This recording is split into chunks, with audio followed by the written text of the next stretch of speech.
Naipikit nga ni Cindy ang kanyang mga mata nang maramdaman niya sa kanyang balat ang malamig na tubig ng balon.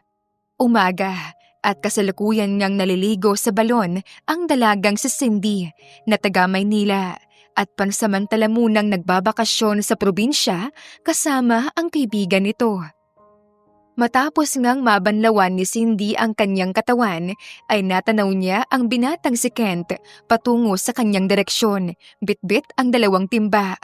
Nagtama ang kanilang mga mata at bumilis ang tibok ng puso ni Cindy. Dahil sa ilang araw niyang pananatili sa probinsya, ay hindi niya inaasahan na nakaramdam siya ng pag-ibig para sa lalaki. At sa tingin naman ni Cindy ay may pagtingin din sa kanya ang binata na siyang ramdam niya dahil sa paraan ng mga tingin sa kanya ng binata. Siya nga pala, hinahanap ka ni Emma.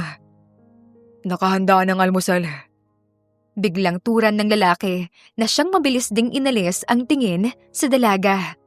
Si Emma nga ay ang kaibigan ni Cindy na siyang pinsan naman ng binatang si Kent. Hindi nakaimik ang dalaga dahil ng mga sandaling iyon ay kinakabahan siya sa bilis ng kabog ng dibdib, gawa ng malapit nga sa kanya ang lalaking iniibig niya. Kaya naman nauna na siyang nagpaalam at nilagyan na nga ni Kent ng tubig ang 2 timbang dala niya ng tubig na galing sa balon. Mabilis na sumapit ang gabi. At nang lumabas nga si Cindy, ay natagpuan niya ang lalaking nakaupo malapit sa isang puno habang nagsisigarilyo. Kaya naman, nilapitan ito ni Cindy at sinubukang kausapin. "Bakit nandito ka pa sa labas?" tanong ni Cindy. Lumingon naman ang binata sa dalaga, sabay tapo ng upos ng sigarilyo sa malayo. Ikaw ba? Bakit nandito ka pa sa labas? Balik namang tanong ng lalaki sa kanya. Hindi nakaimik si Cindy. Sa halip ay tinitigan lamang niya ito at doon ay napagtanto niya sa kanyang sarili na mas lalo nga lamang lumalalim ang nararamdaman niya para sa lalaki. "Gusto kita." Bigla niyang naiusal at nanlaki ang kanyang mga mata dulot ng pagkagulat sa kanyang sarili. Umawang din ang mga labi ni Kent dahil sa narinig. Ang totoo niyan, gusto rin naman kita. Wala lang akong lakas ng loob na sabihin dahil baka hindi ako ang tipo mong lalaki. Lalo na at laking Maynila ka, habang ako laking probinsya. Sambit naman ni Kent sa nahihiyang boses at sa ibang direksyon nakatuon ang kanyang mga mata. Nang mga sandaling iyon, napalunok si Cindy. Hindi makapaniwala na may pagtingin nga talaga sa kanya ang lalaking iniibig niya. Mas lalong bumilis ang tibok ng puso niya na siyang nag-udyok upang hindi niya magawang makontrol pa ang bugso ng kanyang damdamin. Kung kaya't hinalikan niya ang lalaki dahil matagal niya nang gustong maramdaman ang mga labi nito. Sandaling nagulat naman ang binatang si Kent, ngunit tila ba nagugustuhan din nito ang halik ng dalaga na siyang tinugunan niya rin naman. Nagtagal ng ilang minuto ang paghahalikan nilang dalawa at nang maghiwalay ang kanilang mga labi ay muli na naman silang nagkahiyaan. Nang gabing iyon, natulog silang pareho na may malawak at matamis na ngiti sa kanilang labi. Masaya ang kanilang mga pusong malaya sa lihim na pagtingin nila sa bawat isa. Mabilis man ang naging pangyayari, labis naman ang tuwa ng kanilang mga puso dahil nagawa na nilang aminin sa isa't isa ang kanilang nararamdaman. Ngunit kinabukasan, kaagad na napalitan ng pagkalungkot ang sayang naramdaman ni Cindy noong gabi nang makausap nga niya ang kanyang ina sa cellphone. "Cindy, ano itong nalaman ko tungkol kay Emma? Na nagkakamabutihan na raw kayo ng pinsan niyang probinsyano, ha? Cindy, sinasabi ko na sa'yo, ha? Huwag kang gumawa ng maling desisyon." Usal ng ina ni Cindy sa kabilang linya. "Mommy, hindi maling desisyon ng magmahal ng tao. Kasalanan ko ba na mahulog ang loob namin sa isa't isa? Wala akong pakialam. Basta itigil mo na yung kalokohan mo riyan at bumalik ka na rito sa Maynila. Maayos ang buhay mo rito. Kaya hindi mo pwedeng sirain ang future mo para lamang sa anak ng isang magsasaka. Grabe ka naman, Mommy. Bakit naman ganyan ka? Gusto namin ng isa't isa, tapos sasabihin mong kalokohan lang yun? At ano? Ayaw mong masira ang future ko dahil isa lamang siyang anak ng magsasaka? Mommy naman, bakit ganyan ka mang alipusta? Mabubuti silang tao, Mom. Lingid naman sa kaalaman ni Cindy, nakatayo lamang sa hindi kalayuan ang binatang kanyang iniibig na si Kent. At ang pwesto nito ay sapat lang ang layo para marinig pa rin ang dalaga. Basta wala akong pakialam. Hindi kayo nababagay. At kung ano man yung nasimulan nyo, kalimutan nyo na lang yan. Dahil wala yung patutunguhan. Cindy, makinig ka sa akin. Hindi ka nararapat sa isang probinsyanong katulad niya. Period. Giit pa ng ina ni Cindy. At pagkatapos nga niyon, ay bigla na lamang namatay ang tawag, kung kaya't hindi na nagawa pang makasagot ni Cindy. At napahugot pa nga ito ng isang malalim na buntong hininga. Nakakasama naman ng loob si Mommy. Bakit siya ganun kung magsalita sa kapwa niya? Ay, nakakainis! Pagkausap ni Cindy sa sarili, nalabis ang kanyang pagkadismaya sa kanyang magulang. Nang mga sumunod na oras ay hindi na nga lamang inisip pa ng dalaga ang tungkol sa naging pag-uusap nila ng kanyang ina. Sa halip ay hinahanap na lamang niya ang binata. At nang matanaw niya ito na kasalukuyang nagpapakain ng mga alagang manok ay napangiti si Cindy. Good morning! Bati niya sa lalaki, subalit tumingin lamang ang binata sa kanya at wala itong sinabi na kung anuman. Sabay umalis na at pinakain naman ang iba pang mga hayop na alaga rin nila. Dahilan kaya unti-unting naglaho ang ngiti sa mga labi ni Cindy. Kumirot ng bahagiya ang puso niya sapagkat hindi man lang siya pinansin ng lalaki at hindi niya malaman kung bakit at sa kung ano ang dahilan. Oh, anong problema? Bakit malungkot ka yata ngayon? Usisang tanong ni Emma na siyang kaibigan ni Cindy nang maupo na nga ito sa hapagkainan para pagsaluhan ang hinanda nitong gulay bilang kanilang pananghalian. Dahil sa pinsan mo. Ha? Bakit? Anong ginawa ni Ken sa'yo? Nag-away ba kayo? Hindi ko nga rin maintindihan eh. Kahapon lang okay naman kami. Tapos kanina nung binati ko siya ng good morning, hindi man lang niya ako pinansin. Iniiwasan yata ako ng pinsan mo eh. Baka naman wala lang siya sa mood o pagod. Huwag ka na mag-overthink. Gusto ka nun, kaya paniguradong hindi ka nun matitiis. Siya nga pala, nagkausap na ba kayo ng mami mo? Sorry nga pala ha kung nasabi ko sa kanya yung tungkol sa inyo ni Kent. Nadala kasi ako sa tuwa ko dahil nagkakamabutihan na kayo ng pinsan ko. Kaya hindi ko napigilang sabihin sa mami mo. Pero inassure ko naman siya na hindi niya kailangan mag-alala para sa'yo rito. Dahil safe ka naman at maayos na ang lagay mo. Muli ay napabuntong hininga si Cindy nang maalala niya ang naging pag-uusap nila ng kanyang mommy. Nagkausap kami kanina. Pero ayun, tutol siya sa kung ano man yung namamagitan sa amin ni Kent. Gusto na nga niya ako na pabalikin sa Maynila. Pero masama lang yung loob ko dahil mababa ang tingin niya kay Kent. Kasi anak lang daw siya ng magsasaka. Anong magagawa ko kung nahulog talaga ako sa kanya? Sa pinsan mo? Hindi ba nila kayang suportahan kung saan ako magiging masaya? Naku, mahirap nga yan. Naiintindihan ko naman ang mga magulang mo. Nag-aalala lang sila sa'yo, sa iyo at sa future mo. Pero syempre, hindi sa kinakampihan ko ang pinsan ko ha. Kilala ko yun. Alam kong hindi ka nun pababayaan. Emma, anong gagawin ko? Ngayon iniisip ko pa kung anong problema ni Kent. Kung bakit niya ako iniiwan at hindi pinapansin.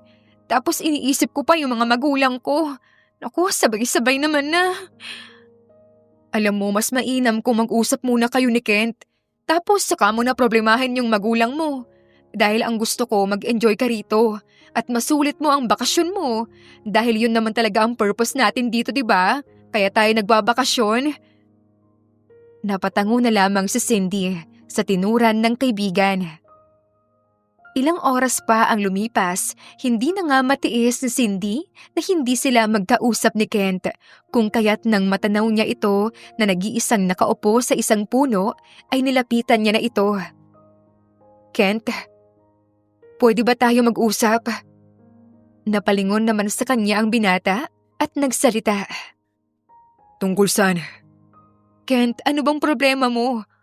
Okay naman tayo, di ba? Pero bakit kanina iniiwasan mo ako? Kanina mo pa ako iniiwasan at hindi pinapansin. May mali ba ako nagawa sa'yo? Wala kang maling nagawa. Kung ganun, ano tong mga kinikilos mo? Bakit mo hinahayaan na mag-overthink ako? Kung ano bang problema?" Sorry, Cindy. Pero narinig ko kasi yung pag-uusap niyo ng mami mo kanina. Tutol ang mga magulang mo tungkol sa ating dalawa, hindi ba?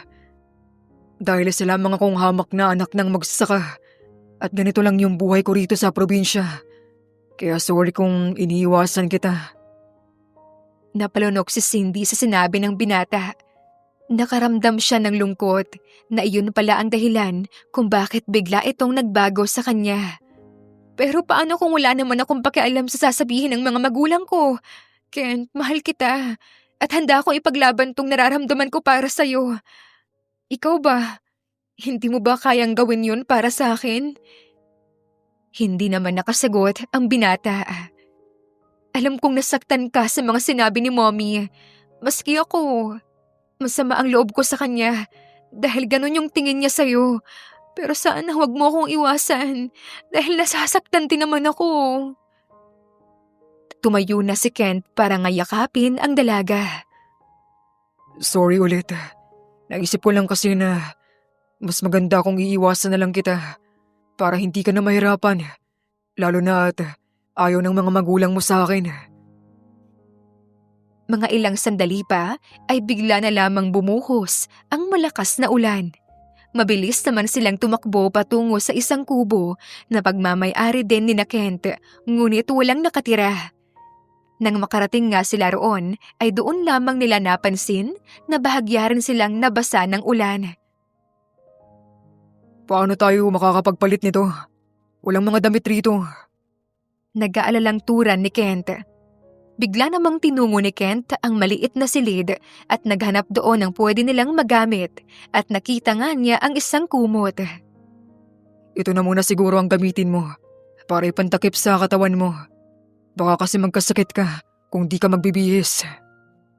Suwestyon naman ito na siyang tinanguan lang din naman ng dalaga nang kunin nga niya ang kumot. Hinubad ni Kent ang t-shirt niya kaya tanging shorts lang ang suot niya. At nagtungo nga sa bintana para pagmasdan ang malakas na buhos ng ulan sa madilim na gabi. Nagbihis naman si Cindy sa maliit na silid at ginawa niyang pantakip sa kanyang katawan ang kumot na binigay sa kanya ng binata. Saka siya naupo at nanatili sa maliit na kamang naroroon. Lalong lumalakas ang ulan. Baka dito na muna tayo magpalipas ng gabi. Okay lang ba sa'yo yun? Walang problema sa akin yon. Ang mahalaga naman, kasama kita. Nag-iwas ng tingin ang binata at palihim na ngumiti. Sa paglipas ng ilang minuto, iginala ng dalaga ang kanyang mga mata sa paligid ng maliit na silid at doon nga ay nanlaki ang kanyang mga mata nang kanyang mapansin ang ipis patungo sa kanyang pwesto. Kaya naman dagli siyang napatayo at napasigaw, sabay hawak sa braso ng binata.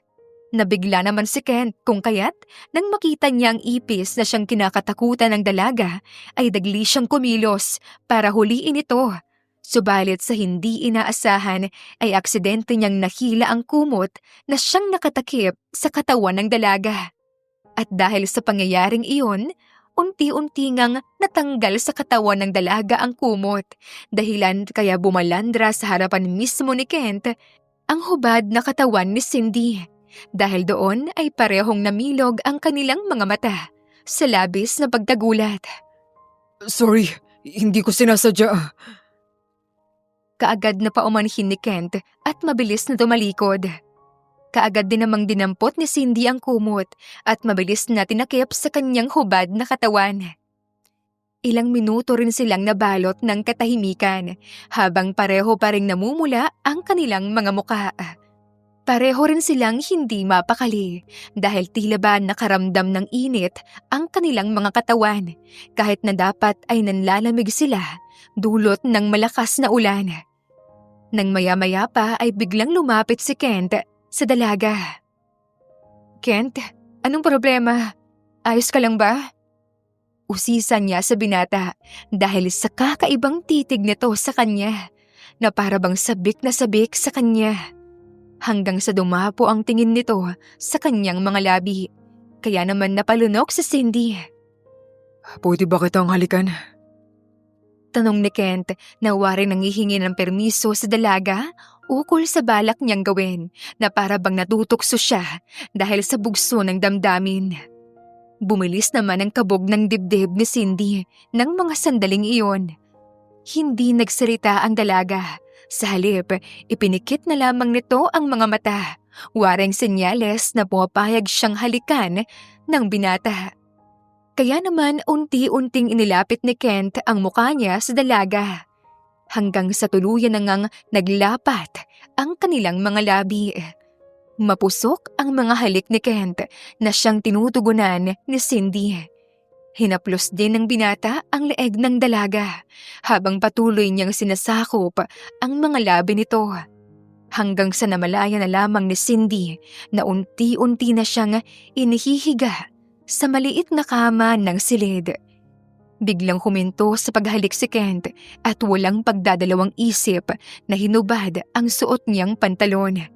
Namilog naman ang mga mata ni Cindy nang magulantang siya sa bumungad sa kanya na malaking alaga ng binata at waring gising na gising. Tingin mo ba hindi ako masasaktan dyan? Parang malaki eh." Nahihiyang turan niya patukoy sa batuta ng lalaki. Bumaba naman ang tingin ni Kent sa kanyang alaga na siyang nakabukol sa kanyang suot na brief. First time mo ba ito? Kung natatakot ka at hindi ka pa ready, pwede naman natin itong ihinto. Hindi. Ibig kong sabihin, ituloy natin to. Basta dahan-dahanin mo lang. Sa loob-loob kasi ni Cindy ay ayaw niyang maudlot pa ang sandali nilang iyon. Lalo na at sa labis na pagmamahal niya sa binata ay handa na siyang ibigay ang sarili niya rito upang patunayang totoo ang nararamdaman niya para sa lalaki. Kaya naman dahil doon, pumaibabaw na si Kent sa babae at muli niya itong hinalikan ng mapusok na siyang sinabayan naman ni Cindy. Mahal na mahal kita, Cindy. Sambit ni Kent sa gitna ng paghahalikan nilang dalawa. Sa malamig na gabing iyon na dulot ng malakas na ulan at sa munting kubo ay pinaramdam nga ni na Cindy at Kent sa bawat isa ang init ng kanilang pagmamahalan na pareho ngayon lamang nila naramdaman. Kinabukasan, nagising na lamang si Cindy na wala na siyang katabi at mag-isa na lamang siya sa maliit na kama ng kubo. Bumangon siya at hinanap ang kanyang damit at saka iyon sinuot. Nang lumabas siya ng kubo ay unang hinanap ng kanyang mga mata ang lalaking iniibig niya. Ngunit ang kanyang kaibigang si Emma na waring balisa ang kanyang natanaw. "Emma, anong nangyari? Bakit balisa ka riyan?" Nag-aalalang tanong niya sa kaibigan nang makalapit siya rito. Nang humarap naman si Emma sa kanya, ay bigla na lamang tumulo ang mga luha nito. "Cindy, ano ang gagawin ko? Tumawag sa akin ng mami mo. Ang sabi niya, tatanggalin niya raw ako sa listahan ng mga scholar niya. Dahil ako raw ang may kasalanan kung bakit nagkakilala kayo ng pinsan ko. At kung bakit nahulog ang loob mo sa kanya, Cindy. Kailangan ko yung scholarship ng mga magulang mo. Alam mo yan, yun na nga lang yung inaasahan ko para matuloy-tuloy yung pag-aaral ko ng kolehiyo at para makapagtapos ako. Cindy, ano nang gagawin natin ngayon?" Nakaramdam naman ng galit si Cindy dahil sa kanyang mga narinig. Hindi pwede to. Kakausapin ko si na Mami. Hindi tama na gawin niya to sa'yo dahil lang sa hindi ko sinusunod yung gusto niya. Teka, Cindy, alam kong mahal niyo naman talaga ni Kent ang isa't isa at hindi ako tutol sa inyo. Alam mo yan kasi sinusuportahan ko pa nga kayo eh. Pero gusto ko sanang makiusap na kung pwede sana sundin mo na lang yung mami mo ngayon. Please, Cindy. Ayoko naman kasi ng gulo eh. Sa katama naman ng mami mo na kasalanan ko ang lahat. Pakiusap. Ayoko naman kasing mas magalit palalo sa akin ng mami mo at baka talagang ituloy niya na alisin yung pangalan ko sa scholar niya. Emma, hindi ako papayag. Hindi ka mawawala ng scholarship. Isa pa, huwag mong sisihin ang sarili mo dahil ako naman yung nakaramdam nito. Hindi mali na mahal ko ang pinsan mo at hindi ko yun pinagsisisihan, Emma. Huwag ka nang umiyak. Aayusin ko to. Pangako. Ani niya sa kaniyakap ang kaibigan. Ngayon nga ay hawak ni Cindy ang cellphone niya at sinusubukang tawagan ang mga magulang. Ngunit nakaramdam na siya ng inis dahil tiyak na sinasadyang hindi sagutin ng mga magulang niya ang mga tawag niya. Cindy! Biglang tawag ni Kent kaya agad na napalingon sa kanya ang dalaga. Nang makita ni Cindy ang binata, ay namutawi ang ngiti sa kanyang mga labi nang manumbalik sa kanyang alaala ang nangyari sa kanila kagabi at isa iyon sa pinakamasayang gabi niya sa probinsya. Siya nga pala, bakit nawala ka nalang bigla kanina? Napakamot naman sa batok ang binata. Pasensya ka na. Mahimbing kasi ang tulog mo, kaya hindi na kita ginising. Saka kailangan ko kasing gumising ng maaga para, alam mo na, pakainin yung mga hayop namin. Kaya iniwan na muna kita roon. Kamusta ka nga pala? Hindi ba masakit yung katawan mo ngayon? Bahagya namang namula ang mga pisngi ng dalaga dahil sa huling tanong sa kanya ng binata. Ang totoo niyan, medyo masakit. Pero okay lang ako. Kaya ko naman. Isa pa, normal lang naman yun, di ba? Kaya hindi mo kailangan mag-alala. Mabuti naman kung ganon. Huwag ka mag-alala. Sa susunod, mas lalo na ako mag-iingat at magdadahan-dahan. Saad ni Kent na siyang parehong nagpapula sa kanilang mga mukha. Siya nga pala, halika. May pupuntahan tayo. Magpahangin tayong dalawa. Aya ni Kent upang alisin ang nakakailang na atmosphere sa kanilang dalawa, dulot ng kanyang sinabi kanina lang. Hinawakan ni Kent ang kamay ng dalaga at dinala niya ito sa kung saan. Sa kanilang pinuntahan ay may isang duyan at doon ay naupo nga silang dalawa. Sakasabay na pinagmasdan ang malawak na palayan kung saan maraming puno rin ng mangga sa hindi kalayuan at may kulay asul na kalangitan. Wow! Napakaganda naman talaga rito. Napakatahimik. Gusto ko ng ganito. Yung tanging huni lang ng mga hayop ang maririnig mo at preskong hangin ang siyang dadampi sa mga balat mo. Malawak ang ngiting komento ni Cindy. Talagang nagugustuhan na niya ang paligid na nakikita niya ngayon. Kung sakali ba, handa ka bang manirahan dito sa probinsya? Kasama ako. Biglang tanong naman ni Kent kaya bahagyang natigilan ang dalaga. Seryoso ba yung tanong mo? Oo, pero kung hindi ka komportableng sagutin, hindi naman kita pipilitin at irerespeto ko yun. Eh ikaw ba? Handa ka bang magpunta at manirahan sa Maynila para makasama ako? Tatapatin na kita. Ang totoo kasi niyan, ayoko talaga sa Maynila. Para kasi sa akin, magulo roon at maraming polusyon. Hindi tulad dito sa probinsya. Simple at tahimik ang buhay. Isa pa, masaya naman ako rito. Kasama sina lolo at lola. Kaya sabi ko noon na kung sakali mong magkakaroon ako ng pamilya balang araw, gusto ko dito kami sa probinsya maninirahan. May tipid ng ngiti sa mga labing tugon ni Kent habang diretso lamang ang tingin niya sa malayo. Tipid din namang napangiti si Cindy kahit na ang totoo ay nakaramdam siya ng lungkot dahil batid niyang nasa Maynila ang buhay niya. Ngunit nirerespeto pa rin naman ni Cindy ang gusto ng lalaki. Bigla namang nawala ang munting ngiti sa mukha ni Cindy nang biglang sumagi sa isip niya ang mga sinabi ng kaibigan niya patungkol sa binabalak gawin ng kanyang ina. Kent, may tanong ako. Maya-maya ay sambit ng dalaga. Ano yun? Gusto ko lang kasing malaman kung gaano mo ko kamahal. Diretsyong tanong ni Cindy habang diretso ring nakatingin sa mga mata ng binata. Anong klaseng sagot ba ang gusto mong marinig? Dahil sa naging tanong na iyon ni Kent ay bahagyang kinabahan ang dalaga. Nakaramdam siya ng takot sa maaaring sabihin ng binata. Ayaw niyang isipin na katulad lamang si Kent sa ibang mga lalaki na bigla na lamang magbabago ng nararamdaman dahil nakuha na nila ang gusto nila sa babae. Yun ay ang naibigay na niya ang kanyang sarili. Gusto ko lang maging honest ka. Sa sagot mo, yun lang. Pinigilan niya ang panginginig niya dulot ng munting kaba at kinuyom niya ang kanyang kamao.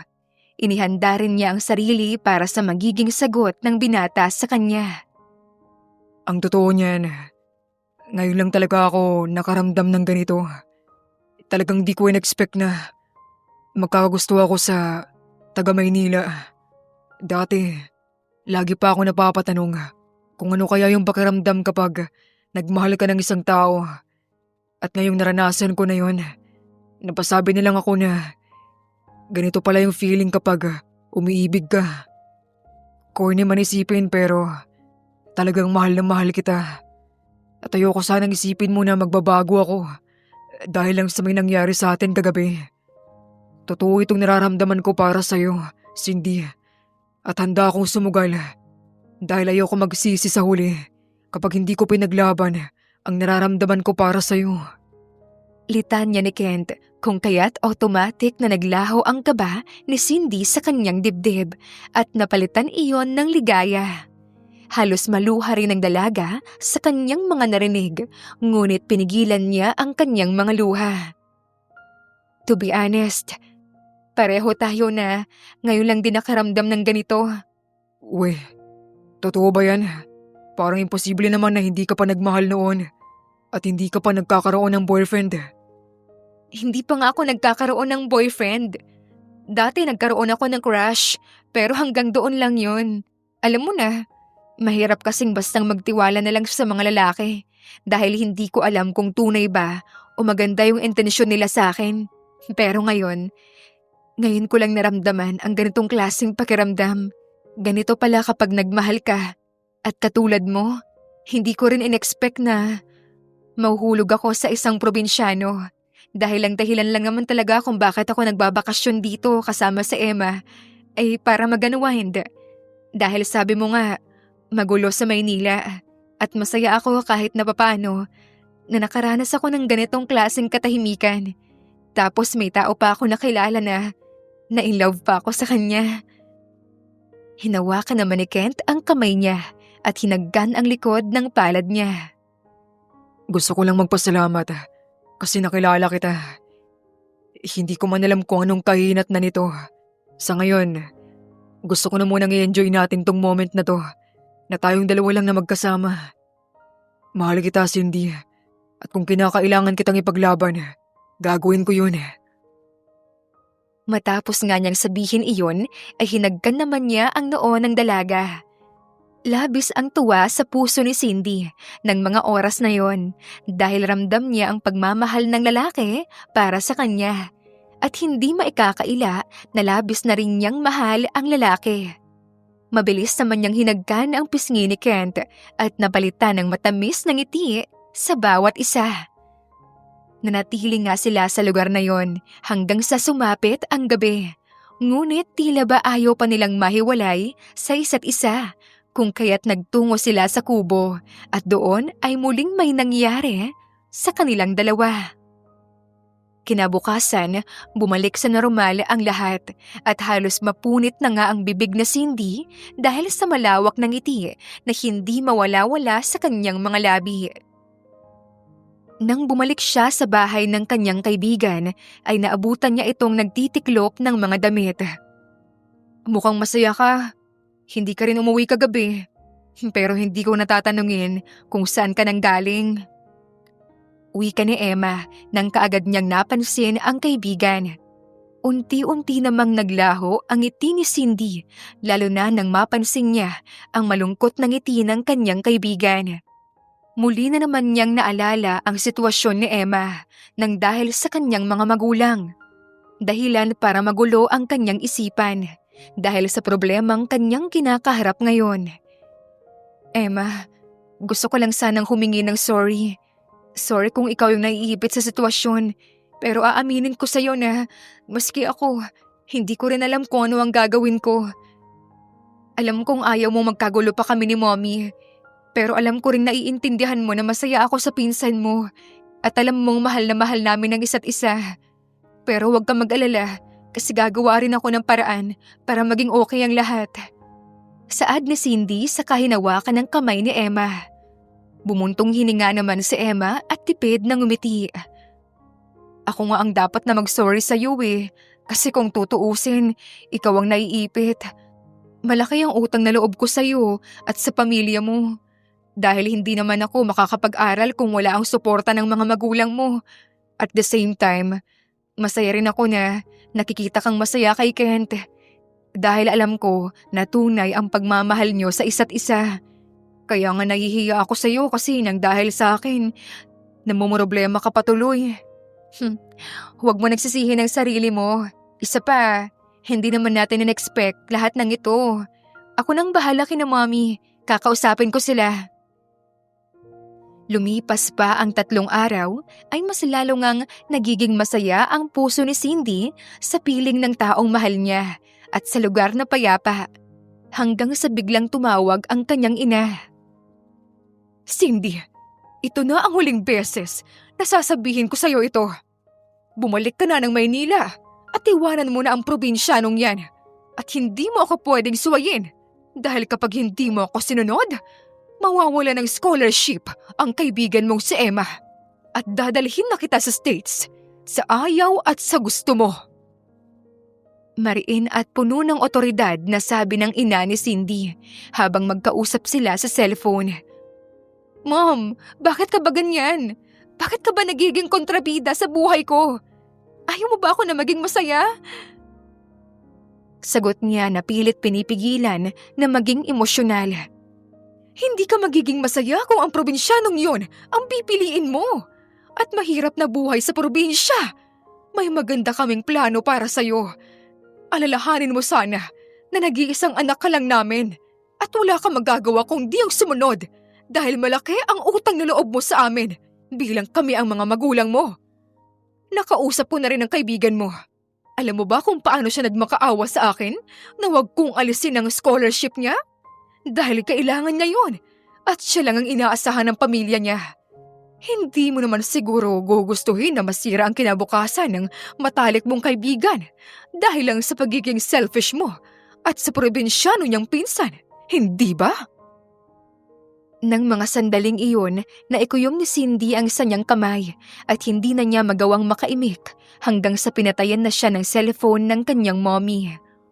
Humarap naman siya sa kanyang kaibigang si Emma. I'm sorry, Cindy. Sorry talaga kung naiipit ka sa ganitong sitwasyon. Pero hindi ko talaga kayang mawala yung scholarship ng pamilya mo Niyakap naman ni Cindy ang kaibigan. Naiintindihan ko, Emma. Hindi mo kailangan humingi ng sorry. Ani Cindy at bigla ngang pumatak ang luha sa pisngi niya na siyang mabilis din niyang pinahiran. Nang sumapit ang gabi ay nagtungo si Cindy sa kubo at doon siya namalagi. Nang maya-maya pa ay biglang dumating si Kent na siyang hindi niya inaasahan. Nandito ka rin pala. Bulalas ng binata nang makita siyang naroon. Oo. Mukhang malalim ang iniisip mo. Dahil ba yan sa mami mo at sa scholarship ni Emma? Umawang ang bibig ni Cindy nang mapatingin siya sa lalaki. Bumalatay sa mukha niya ang munting pagkagulat kung bakit alam iyon ng binata. Paano mo nalaman? Nasabi na sa akin ni Emma ang lahat. Huwag ka mag-alala kasi ako mismo ang pumilit sa kanya na sabihin sa akin kung anong nangyayari. Nung malaman ko yun, naawa ko sa'yo at sa pinsan ko. Pakiramdam ko kasalanan ko ang lahat.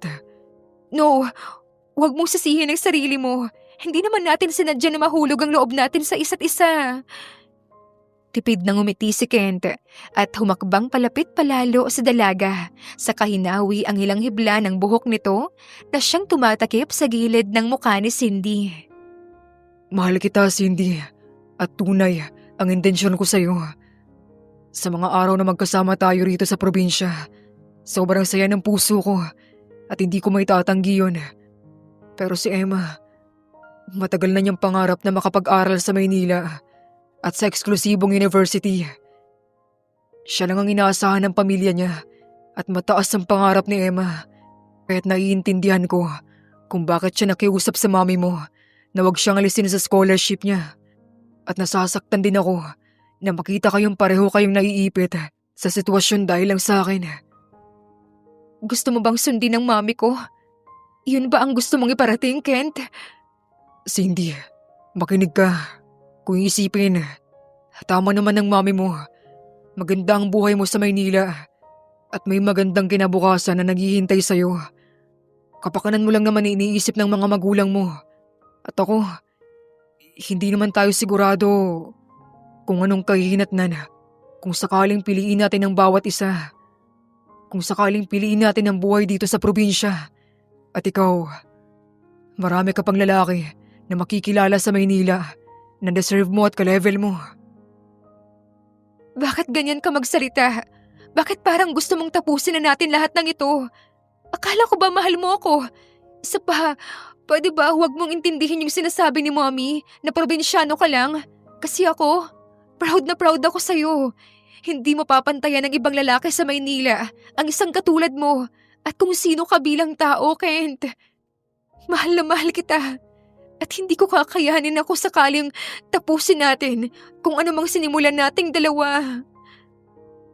Pagkatapos niyang sabihin iyon ay hindi na nga napigilan pang tumulo ang mga luha niya. Isipin pa lang kasi ni Cindy kalimutan ang lalaki ay sumisikip na ang dibdib niya sa sakit. Kayanin mo, Cindy. At alam ko na kakayanin mo. Isipin mo na lang na kung talagang tayo talaga. Gagawang tadhana ng paraan para muling pagtagpuin ang landas nating dalawa. Hayag naman ni Kent nang ipagdikit niya ang kanilang mga noo. Kasabay niyon ay pinahiran niya ang mga luha sa pisngi ng dalaga gamit ang kanyang mga palad. Mas lalo ngang naluha si Cindy nang sakupin ni Kent ang mga labi niya na siyang mabilis niyang tinugunan. Bawat halik ay puno ng pagmamahal at lungkot. Hanggang sa pareho na nga silang mawalan ng saplot kung saan unti-unting inihiga ni Kent ang dalaga sa maliit na kama at ipinagpatuloy niya ang paghalik niya sa dalaga. Matapos ang gabing iyon ay unang nagising si Cindy. Namutawi ang ngiti sa kanyang labi nang makita niya sa kanyang tabi ang lalaking mahimbing ang pagkakatulog. Muli rin niyang sinariwa sa kanyang isipan ang nangyari sa kanila kagabi. Isa ka sa pinakamagandang nangyari sa akin dito, sa pagstay ko sa probinsya. At hinding-hindi ko pagsisisihan kailanman na nakilala kita at minahal. Hinding-hindi kita makakalimutan, Kent. Emosyonal niyang wika. Pagkatapos, hinagkan niya ang mga labi ng lalaki. Bago pa man siya maluha, ay bumangon na siya at umalis ng kubo. Saka naman ang pagdilat ng mga mata ni Kent na siyang gising na rin ng mga oras na yon. Hinding-hindi rin kita makakalimutan, Cindy. Mahal na mahal kita ng sobra. Mahinang sambit ni Kent at napahugot ng isang malalim na buntong hininga. Samantala, kasalukuyan ng hawak ni Cindy at Emma ang kanilang mga maleta at handa na nga nilang lisanin ang lugar para bumalik na ng tuluyan sa Maynila. Mamimiss ko tong lugar nyo. Sa maikling panahon na pagstay ko rito, sobrang dami nang nangyari. Nakangiting sabi ni Cindy sa kanyang kaibigan. At mamimiss ko rin ang lugar na to. Tugon din naman ni Emma na tila ba iba ang nais ipakahulugan. Napatingin naman si Cindy sa bahay ng binata at umaasang makikita niya ito sa huling pagkakataon. Subalit, sa ilang minutong lumipas ay hindi man lamang ito lumabas. Kailangan na nating umalis, Cindy. Aya ni Emma na siyang tinanguan na lamang ni Cindy. Sa huling pagkakataon ay sinulyapan ni Cindy ang bahay ng binata, ngunit hindi niya talaga ito nakita.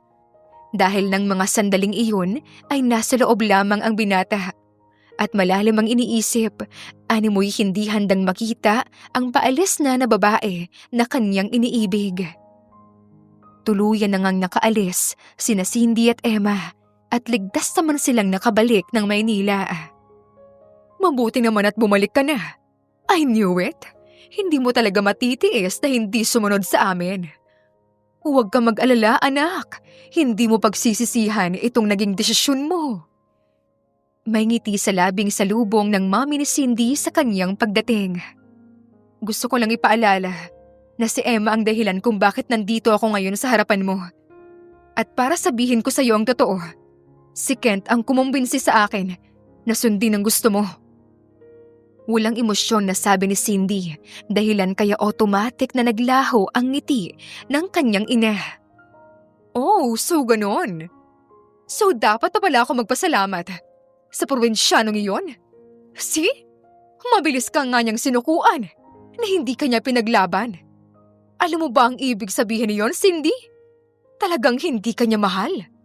Malamang na humaling lang siya sa iyo dahil maganda ka at yun lang yun. Dahil kung talagang mahal ka niya, ipaglalaban ka niya. Nakangising entrada pa ng ina niya.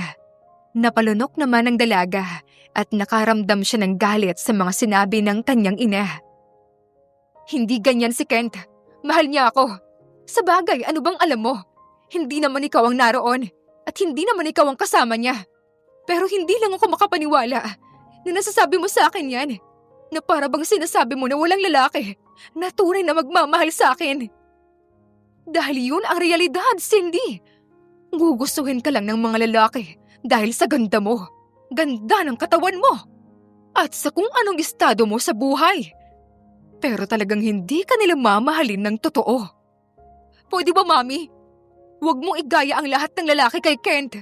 Alam kong ganyan ka dahil kailanman hindi ka minahal ni Daddy ng totoo, hindi ba? Arranged marriage lang naman kayo. So basically, pumayag lang si Daddy na pakasalan ka dahil maganda ka, sexy, at mayaman din katulad niya. Pero talagang hindi ka niya minahal, hindi ba? Tama! Kaya nga hindi ko maramdaman ng buo at masaya ang pamilya natin eh. Kasi alam ko na walang pagmamahal sa inyo ni Daddy. Pero wag mo akong itulad sa'yo dahil sa akin may nagmamahal ng totoo. Hindi na nga niya napigilan pa ang sarili niya na masabi ang mga salitang iyon sa kanyang ina. Batid ni Cindy na isa iyong malaking insulto sa kanyang mommy dahil nakikita niya iyon sa mga mata nito na biglang nanggalaiti at mukhang bigla na lamang sumeryoso. Ngunit pagod ang katawan ni Cindy lalo na at kagagaling lamang niya sa biyahe. Kaya naman nagtungo na siya sa kanyang silid at nagpahinga. Sa paglipas ng mga araw, ipinagpatuloy lamang ni Cindy ang buhay niya bilang isang college student. Subalit may mga pagkakataon pa rin na sumasagi sa kanyang isipan si Kent at hindi maitatanggi na miss niya na ito. Hanggang sa isang araw, Ma'am Cindy, buksan niyo na po itong pinto, please. Buong araw na po kayong hindi lumalabas at hindi pa po kayo kumakain. Nag-aalala na po sa inyo ang mami at daddy nyo. Sigaw nga ng katulong na siyang patuloy na kumakatok sa pinto ng silid ni Cindy. Unti-unti namang idinilat ni Cindy ang kanyang mga mata. At kahit na masakit ang katawan at ang ulo niya, ay pinilit pa rin niyang bumangon para buksan ang pinto. At bahagyang ang namilog ang mga mata niya nang bumungad sa kanya ang kanyang ina. Ano bang nangyayari sa'yo? Buong araw ka na lang na hindi lumalabas ng kwarto at kumakain. Pagod lang ako at masakit ang ulo ko. Hindi niyo kailangan mag-alala. Matamlay niyang tugon. Nang bigla siyang maduwal, kaya't dali-daling tumakbo patungo sa banyo. Automatic namang kumunot ang noo ng mami niya na siyang biglang pumasok sa silid para sundan ang anak niya. Cindy, dinatnan ka na ba? Hindi pa. Napatingin naman ang mami ni Cindy sa cellphone nito para tignan ang calendar.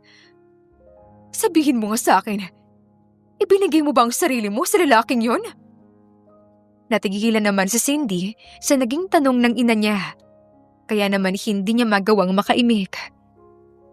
Sagutin mo ako! May nangyari ba sa inyo ng probinsyanong yon?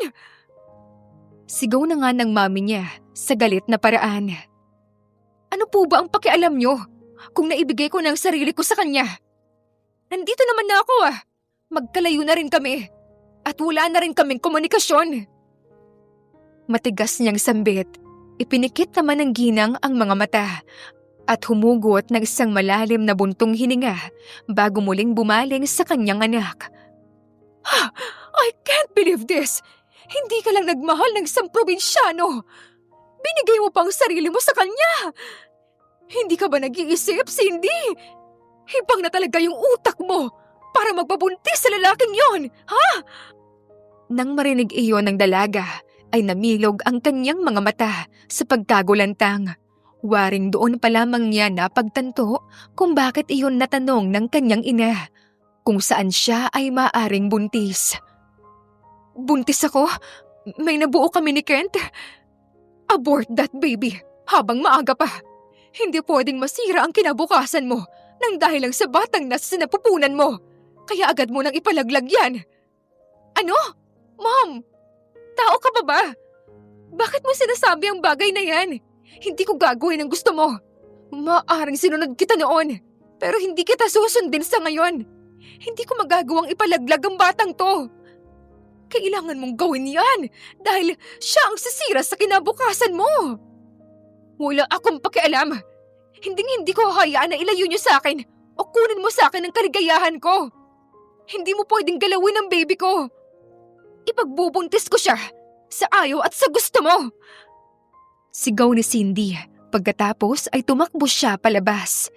Dali-dali siyang sumakay sa kotse at pinaandar iyon. Hanggang sa mapahinto siya sa tapat ng apartment kung saan nananatili ang kanyang matalik na kaibigan na si Emma. Napayuko naman si Cindy sa kanyang tiyan at marahan iyong hinaplos. Siguro nga magkalayo kami ni Kent ngayon, pero nasa loob ng sinapupunan ko ang batang nakakonekta sa aming dalawa. Baby, kumapit ka lang Mahal na mahal ka ni Mommy, kaya hindi ka pwedeng mawala. Hindi ko hahayaan na pati ikaw kukunin sa akin ni Mommy. Matapos niyang kausapin ang kanyang tiyan, ay pumasok na siya sa loob ng bahay dahil may spare case siya na hawak para agad siyang makapasok sa apartment. Nadatnan naman niyang kaibigan na nasa sala habang nanonood sa TV at kumakain ng chips. Naupo naman siya sa tabi nito at dinampot din ang chichirya. Ngunit bago pa man niya iyon maisubo ay natigilan si Cindy at binitawan iyon. Himala Di ba mahilig ka sa chichirya? Nagda-diet ka ba?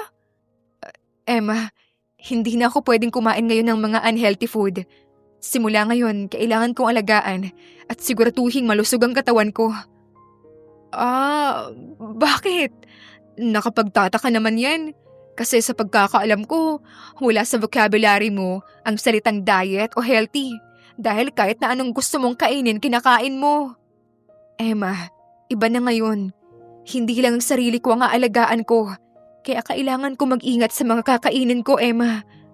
Buntis ako at si Kent ang ama. Nakangiti at masaya niyang pag-amin. Nanlaki naman ang mga mata ni Emma at napanganga dulot ng pagkagulat sa kanyang narinig.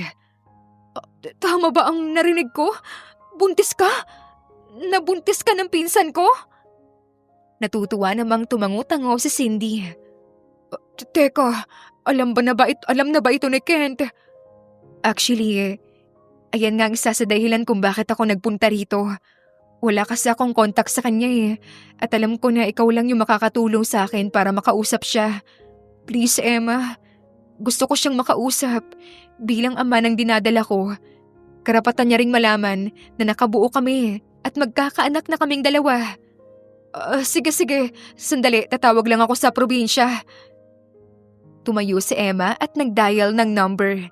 Hanggang sa ibigay na nito ang kanyang cellphone sa kaibigan na siyang kinuha naman agad ni Cindy at siya naman ang tumayo para nga kausapin ang lalaki. Hello, Kent. Kinakabahan ang boses ni Cindy. Sa loob ng ilang minuto ay walang narinig na sagot si Cindy sa kabilang linya. Hanggang sa bigla na lamang siyang pinatayan nito. Sinubukan pa nilang tawagan ulit ang lalaki ng ilan pang beses. Ngunit hindi na nga nila ito makontak. Emma, bakit ganun? Ayaw na ba ako makausap ng pinsan mo? Nakalimutan na ba niya ako? Huwag ka mag-isip ng ganyan. Malay mo naman, nawala ng signal o nalobat. Subukan na lang ulit natin siyang tawagan mamaya. Sabi nito para maibsan ang pag-aalala ni Cindy. Biglang naluha si Cindy na siyang hindi na niya napigilan pa. Paano kung wala na pala siyang pakialam sa akin? Paano kung nakalimutan niya na ako kaagad? Paano kung ako lang pala ang nakakamiss sa kanya? Paano kung hindi na niya ako mahal, Emma? Sunod-sunod niyang tanong at tuluyan na nga siyang humagulgol sa balikat ng kaibigan niya. Sobrang sikip ng dibdib ni Cindy habang wala siyang tigil sa paghagulgol. Hindi siya makapaniwala sa nangyari at kung ano-anong negatibong bagay na ang naglalaro nga sa kanyang isipan. Buong akala kasi niya ay matutuwa ang lalaki na muli silang magkakausap, lalo na at ibabalitan niya ang kanyang pagbubuntis. Dinamayan siya ni Emma na kaibigan niya. At ilang beses pa nga nilang sinubukang tawagan si Kent, subalit hindi nila talaga ito makontak na. Kaya naman, nawalan na rin ng pag-asa si Cindy at sumagi nga sa isipan niya ang sinabi ng kanyang ina na hindi naman talaga siya mahal ng lalaki.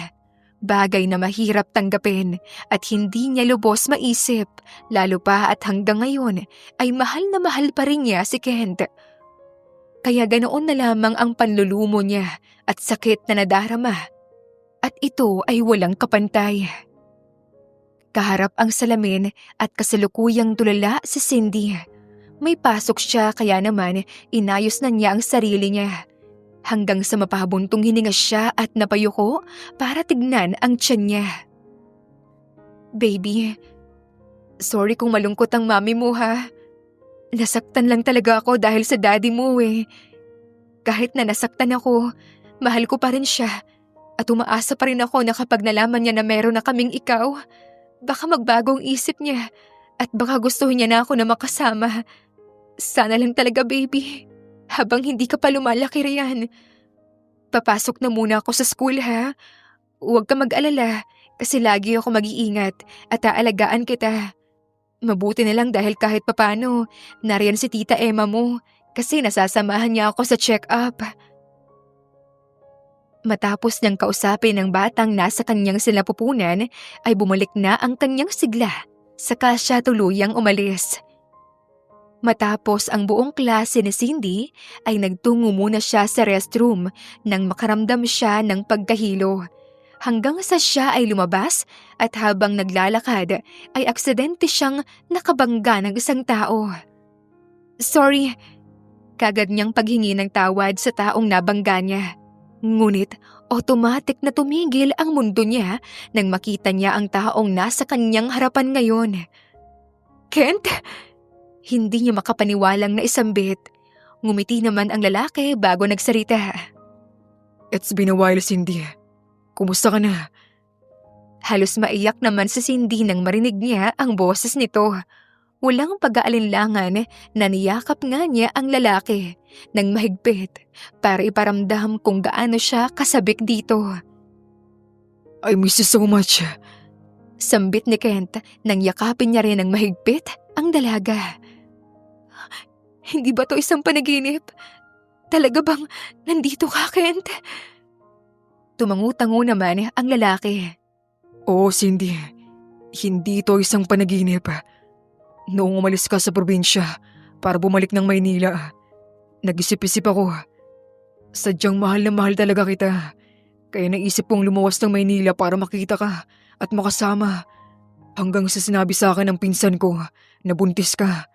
At yun ang mas lalo nagtulak sa akin para puntahan ka. I'm sorry kung ngayon lang ako nagpakita. Dahil sa mga sinabi ng lalaki, ay nagsibagsakan nga ang mga luha ni Cindy sapagkat hindi niya na kayang kontrolin pa ang kanyang emosyon. Buong akala ko wala ka nang pakialam sa akin kasi nung tinawagan kita, hindi mo ako kinausap hanggang sa hindi mo na sinasagot ang bawat tawag ko sa'yo. Kaya't naisip kong baka hindi mo na ako mahal. Sorry, kapag kasi naririnig ko ang boses mo, gusto na kagad kitang puntahan. Pero alam ko na hindi dapat ako magpadalos-dalos ng desisyon. Pero gusto ko lang ding malaman mo na hindi nagbago ang nararamdaman ko para sa'yo, Cindy. Sa katunayan yan, mas lalo pa nga lumalalim eh. Mahal na mahal din kita, Kent. Ngayong nandito ka na, ayoko nang mapalayo pa sa'yo, lalo na at magkakaanak na tayo. Sabi ni Cindy, kaya naman dumapo ang tingin ni Kent sa tiyan nito at napangiti. Noong oras na malaman kong buntis ka, magkahalong kaba at excitement ang naramdaman ko.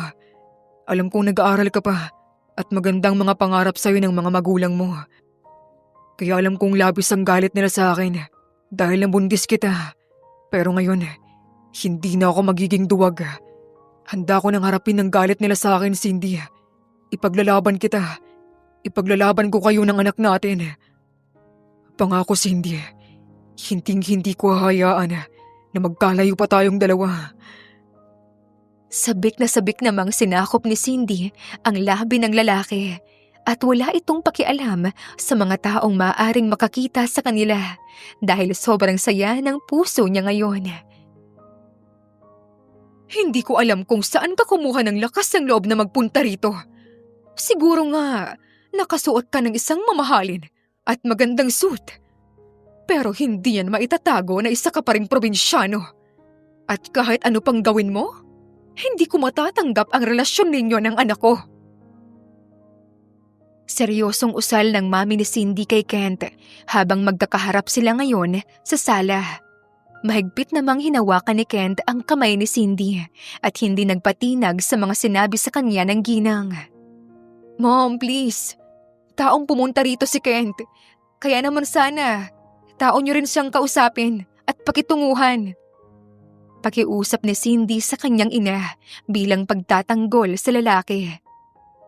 Cindy, una pa lang, sinabi ko na sa'yo kung anong tingin ko sa lalaking yan at hindi na magbabagong isip ko. Bigla namang may nilapag sa mini glass table si Kent na folder at envelope na siyang pinagdakhan ng mga magulang ni Cindy. And what's that? Pwede niyo pong tignan. Isa po yan sa dahilan kung bakit ako humarap sa inyo ngayon. Dahil na rin sa kuryosidad ay kinuha na nga ng mami ni Cindy ang folder at ang envelope saka tinignan ang laman ng mga iyon. Anong ibig sabihin ng mga ito? Usisa ng ginang habang hindi inaalis ang atensyon sa bawat pahina ng mga hawak niyang dokumento. Lahat po yan, pag-aari ng pamilya ko. Nariyan po ang lahat ng negosyo namin. Mga hektaryang lupa na pag-aari namin. At ilan pang mga ari-arian ng pamilya namin. Sapat na po bang dahilan yan para hayaan niyo pong mahalin ko ang inyong anak?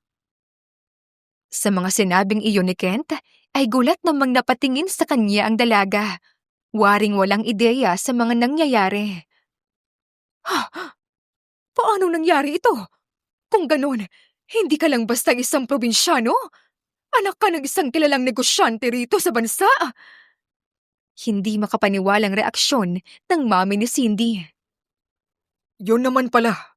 Well then, hindi na kami mag-aalala sa anak namin ngayon. Dahil kaya mo naman pala siyang bigyan ng isang marangyang buhay.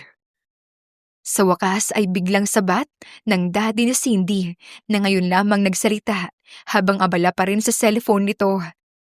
Lahat naman sila ay dumako ang tingin sa ina ni Cindy. Well, nagugulat pa rin ako. Pero sana maintindihan mo na gusto lang naman talaga naming masiguro na ang lalaking pipiliin ng anak namin ay yung kaya siyang tratuhin bilang isang prinsesa, na kayang ibigay ang lahat ng gusto niya. At higit sa lahat ay kaya siyang bigyan ng magandang buhay. Dahil hindi naman namin siya pinalaki para lang maghirap sa buhay. Kalmadong paliwanag na nito, kung saan ang tono ng boses niya ay hindi na katulad kanina, kung saan ay para bang hindi na ito tumututol sa dalawa. Huwag po kayong mag-alala dahil mamahalin at aalagaan ko po si Cindy. Hindi ko po siya papahirapan tulad ng inaakala po ninyo. Puno ng kumpiyansang saad ni Kent nang may ngiti sa labi. Aba, dapat lang! Ngayon nga, ay mas naging magaan na ang pakiramdam ni Kent dahil sa wakas, malaya na silang makakapagsama at magmamahalan ni Cindy. Subalit nabalot naman ng pag-aalala at pagtataka ang mukha ng lalaki nang mapansin niyang malungkot si Cindy. Habang sila nga ay nasa kwarto nito, dahil matapos nilang makipag-usap sa mga magulang ni Cindy, ay naisipan nilang magtungo sa kwarto ng dalaga upang makapag-usap at magkaroon ng pribadong oras. Anong problema, Cindy? Hindi ka ba masaya na okay na tayo sa mga magulang mo? Mahinahong tanong niya kay Cindy nang tabihan niya itong umupo sa kama. Paano ako magiging masaya kung kaya lang nilang tanggapin ang relasyon natin dahil nalaman nilang anak ka pala ng negosyante? Cindy, huwag mo nang isipin yan. Hindi na mahalaga yon. Ang importante ngayon, wala nang makakapaghiwalay sa atin. Saka, yun naman talaga ang purpose ko kaya lumawas ako ng Maynila eh. Kasi gusto kong patunayan sa kanila na kaya kitang alagaan at handa kitang ipaglaban. Kaya huwag ka nang malungkot, okay? Mm, siya nga pala, maski ako nagulat at hindi makapaniwala sa mga nalaman ko kanina. Paano nangyari yun? Bakit hindi mo nabanggit sa akin ang tungkol doon? Totoo ba ang lahat ng iyon? Oo, Cindy. Totoo ang lahat ng iyon. Pero lahat ng iyon ay sa mga magulang ko. Pero mas pinili ko ang payapang buhay sa probinsya. Kasama sina lolo at lola. At yun na nga, dumating ka sa buhay ko.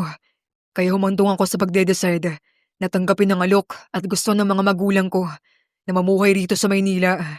Naisip ko na kung sasabihin ko sa mga magulang ko ang sitwasyon ko, maiintindihan nila at matutulungan nila ako. Ang totoo niyan, natuwa pa nga sila eh. Dahil pag-ibig lang raw pala ang makapagpababago ng desisyon ko para makasama nila ako dito sa Maynila.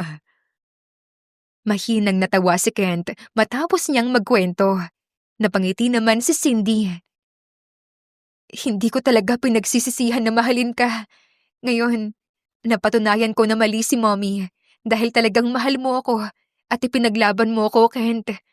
Wala na akong ibang hangad pa kundi ang makasama ka, pati ang anak natin. Emosyonal namang usal ni Cindy. Hinaplos naman ni Kent ang pisngi ni Cindy at bahagyang pinaglapit ang kanilang mga mukha. Ayan din naman ang nais ko. Pangako, Cindy, paliligayahin kita. Ani Kent, saka unti-unti na ngang naglapat ang kanilang mga labi at batid ang labis na pagkasabik nila sa bawat isa hanggang sa muli ngang may nangyari sa kanilang dalawa. Sa paglipas ng ilang buwan, pansamantala na nga munang itinigil ni Cindy ang kanyang pag-aaral dahil nalalapit na ang kanyang kabuwanan at malapit na nga niyang isilang ang sanggol na bunga ng pagmamahalan nilang dalawa ni Kent. Pagkatapos mong manganak at kapag nakapag-recover ka na, kailangan maikasal na kayong dalawa nang sa gayon ay maging ganap na kayong pamilya. Biglang komento nga ng mami ni Cindy sa kanila habang kasalukuyan silang nasa hapagkainan at kumakain ng hapunan. Siguro naman, Mom, gusto mong maikasal kami para sa kapakanan ko at ng anak namin at hindi dahil sa yaman ng pamilya nila. Am I right? Tila ba sarkastikong untag niya sa mommy niya. Anak, pinaliwanag ko naman na noon ang side ko, na ang hangad ko lang ay ang iyong ikabubuti. Pero kung iyan ang gusto mong isipin, ikaw na bahala. Basta ba ay hindi ka pababayaan itong si Kent? Hanggang sa sumapit na nga ang araw na isisilang ni Cindy ang kanilang anak. Successful naman ang panganganak ni Cindy kung saan malusog na batang lalaki ang kanyang naisilang at nais nga nila ni Kent na maging junior ito. Grabe, ganito pala ang pakiramdam na maging isang ina. Walang mapagsidla ng saya ang puso ko habang hawak ko at karga ko ngayon ang anak natin, Kent. Lumuluhang sambit ni Cindy dahil sa walang kapantay na saya ang kanyang nararamdaman habang siya ay nasa hospital bed pa rin, habang nasa kanyang mga braso ang kanilang munting anghel. Ganyan na ganyan din ang nararamdaman ko noong pinanganak kita sa mundo. Oh, nakakamiss ang alaalang iyon. Uwi ka naman ng mommy ni Cindy na siyang labis ding natutuwa sa apo nito. Napangiti naman si Cindy sa kanyang narinig at binalingan nga niya ng tingin si Kent na siyang napansin niyang palihim na umiiyak. Kent, ayos ka lang ba? Bakit umiiyak ka? May pag-aalala sa boses niya. Mabilis namang pinahiran ni Kent ang mga luha na siyang kumawala sa kanyang mga mata saka matamis na ngumiti. Tears of joy yon. Katulad mo. Masaya lang din ako na makita ang anak natin. Tugon ni Kent sa kahinagkan ang noo ni Cindy. Matapos ang tagpong iyon, sunod naman nilang pinaghandaan ay ang kasal ni na Kent at Cindy. Wow! Napakaganda mo, Cindy! Excited na ako sa kasal ninyong dalawa ng pinsan ko! Bulalas ni Emma nang makita niyang nakahanda na ang susuoting ang grandeng wedding gown ni Cindy. Kinakabahan ako, Emma. Hindi ko alam kung bakit pero mas kinakabahan pa ako na ngayong ikakasal na ako kesa noong pinapanganak ko si Junior. Normal lang yan. Kasal yan eh. Iba talaga ang pakiramdam kapag ikakasal ka na sa taong mahal na mahal mo. Minsan lang tong mangyayari sa buhay mo kaya embrace mo ang lahat-lahat ng emosyon na mararamdaman mo, Cindy. Thank you kasi naging kaibigan kita. Malaki ang naging tulong mo sa akin dahil sa scholarship ng parents mo. At ngayon, sobrang saya ko dahil may kakasal na kayo ng pinsan ko. Huwag mo nga akong paiyakin, Emma. Natatawang saad ni Cindy sa kaibigan, kaya't pareho silang nagtawanan. Kidding aside, dapat nga sa'yo ako mag-thank you eh. Kasi kung hindi kita naging kaibigan, hindi mo ako aayain na magbakasyon sa probinsya nyo. Hindi ko makikilala si Kent. Wala sana kaming junior ngayon. At higit sa lahat, wala sanang kasalan na magaganap ngayon. Napatingin naman si Emma sa kisame upang pigilan ang mga luha niyang nagbabadya. Tama na nga ito. Basta masaya ako para sa inyo. Sana balang araw makatagpo din ako ng lalaking mamahalin ako. Para maranasan ko rin naman yung nararanasan mo ngayon. Ano ka ba, Emma? For sure, darating din yung taong yun sa tamang panahon. Hintahin mo lang. Makalipas lang ang higit isang oras, tuluyan na ngang ikinasal sina Cindy at Kent. Nagpalitan sila ng mga vows kung saan nangako sila sa isa't isa na magsasama sila at tanging ang kamatayan lamang ang siyang makapaghihiwalay sa kanilang dalawa. Honeymoon nga ng bagong kasal na sina Kent at Cindy at pagkatapos ngang maligo ni Kent ay nilapitan niya ang kanyang asawa kung saan inamoy nito at hinalik-halikan ang balikat at leeg ni Cindy. Mahal, sundan na kaya natin si Junior. Ah, agad-agad? Ilang buwan pa lang yung anak natin, gusto mo agad na sundan siya? Gusto ko kasi na bumuo sana tayo ng isang malaking pamilya para masaya. Balak mo bang bumuo ng isang basketball team? Pwede naman. Yun ay kung puro sila lalaki. Natawa na lamang ang mag-asawa sa kanilang pinag-uusapan. Niyakap ni Kent ang bewang ni Cindy mula sa likuran at in-enjoy ang moment nilang iyon. Hmm, ano kaya ang mangyayari kung sakaling hindi tayo nagkakilala, ano? Maya-maya ay pagbubukas si Cindy ng bagong topic. Eh di wala tayong junior ngayon. Saka malamang, nag-aaral ka pa rin ngayon. O hindi naman kaya, ibang lalaki na ang kasama mo ngayon. At ako naman, naroon pa rin sa probinsya habang nagsasaka at inaalagaan yung mga hayop doon.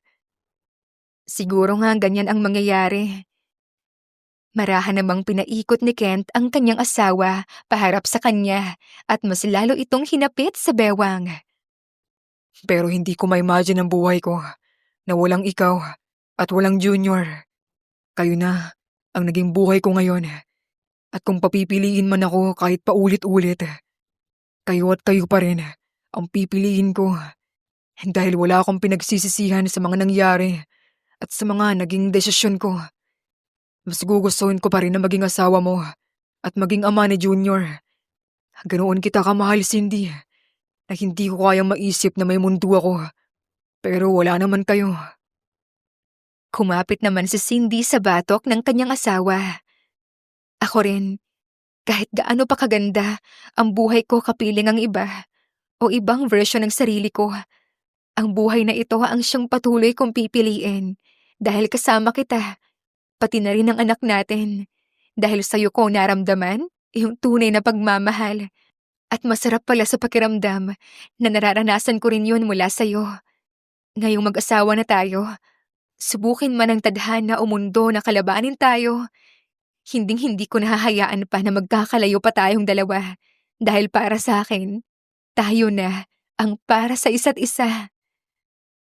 Lumitaw ang ngiti sa labi ni Kent at marahang hinagkan ang mga labi ng asawa niya. Saka muling sinambit kung gaano nila kamahal ang bawat isa. Saan nga ba nasusukat